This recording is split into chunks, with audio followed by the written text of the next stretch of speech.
घर ही न बाट मोर सजनवा अंगनवा में चोर अइला ना नदी। घर ही न बाट मोर सजनवा अंगनवा में चोर अइला ना नदी। ससुर के जगाई त सासरी सियाली, ससुर के जगाई त सासरी सियाली।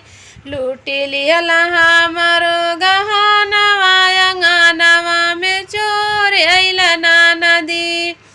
घर ही न बाट मोर सजनवा अंगनवा में चोर अइला ना नदी। घर ही न बाट मोर सजनवा अंगनवा में चोर अइला ना नदी।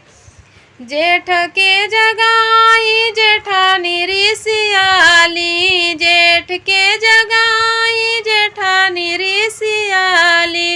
लूटी लिहला हमारो गहनवा अंगनवा में चोर अइला ना नदी।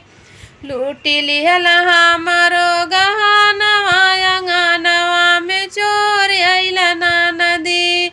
घर ही न बाट मोर सजनवा अंगनवा में चोर अइला ना नदी। घर ही न बाट मोर सजनवा अंगनवा में चोर अइला ना नदी। देवर के जगाई देवरान रिसियाली, देवर के जगाई देवरान रिसियाली। लूटी लिहला हमारो गहनवा अंगनवा में चोर अइला ना नदी।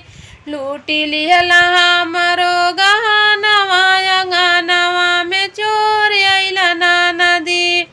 घर ही न बाट मोर सजनवा अंगनवा में चोर अइला ना नदी। घर ही न बाट मोर सजनवा